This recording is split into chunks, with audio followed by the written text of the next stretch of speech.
Washington, the last American soldier to leave Afghanistan did not put out the lights at the Kabul airport because Taliban militants swept in to celebrate their victory and thus defeat, even as the military aircraft carrying the final contingent of troops pulled out a minute before the August 31 deadline. Instead, it was from a night vision camera inside the darkened interior of the plane that a fuzzy photo, bound to go down in history, was taken of Maj. Gen. Chris Donahue, Commanding General of the 82nd Airborne Division, boarding the C-17. They know of our Sky Dragon soldiers, the Pentagon, which released the photo, ostensibly to supplant more disparaging pictures of the withdrawal, said in a statement, adding, "This was an incredibly tough, pressurized mission filled with multiple complexities, with active threats the entire time. Our troops displayed grit, discipline and empathy."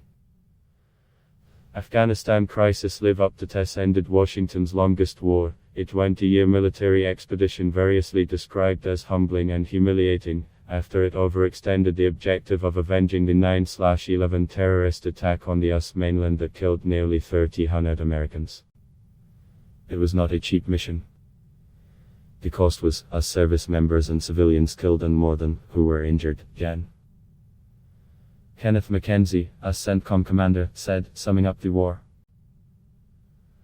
Although scores of Americans and thousands of their Afghan allies remain stranded in the country, President Biden said it was the unanimous recommendation of the Joint Chiefs and of all of our commanders on the ground to end our airlift mission as planned, by the August 31 deadline.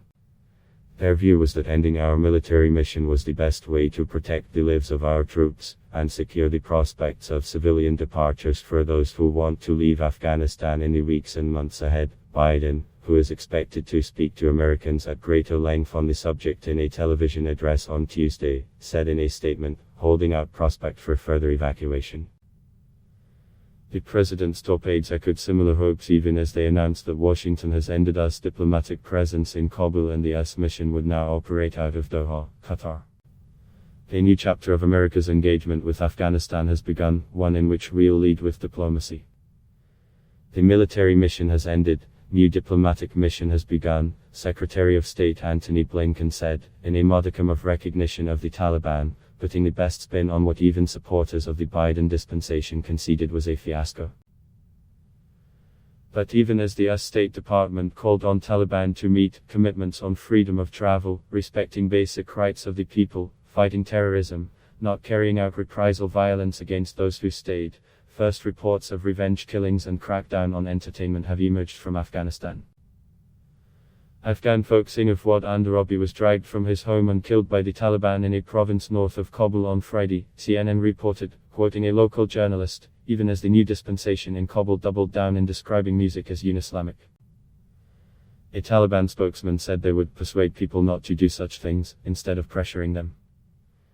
Such claims of moderation was belied by photos circulated on social media, unauthenticated but retweeted by US lawmakers, purporting to show Taliban hanging an Afghan interpreter who worked with Americans from a US helicopter that fell into the hands of the militants. This horrifying image encapsulates Joe Biden's Afghanistan catastrophe, the Taliban hanging a man from an American Black Hawk helicopter. Tragic. Unimaginable, tweeted Republican Senator Ted Cruz. Many US lawmakers were aghast that the administration had pulled the plug on evacuations, leaving hundreds of Americans in limbo and at the mercy of Taliban. But asserting that the number of Americans remaining in Afghanistan was in the low hundreds, CENTCOM Commander McKenzie maintained the US was going to get them out. "I think we're also going to negotiate very hard and very aggressively to get our other Afghan partners out. Our desire to bring these people out remains as intense as it was before," he said.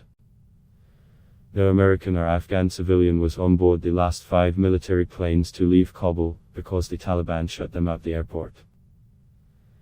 In the US, critics and defenders of the Biden administration sparred bitterly over the debacle, arguments spilling into the entertainment world. The shit show in Afghanistan has lots of multi-administration blame to go around.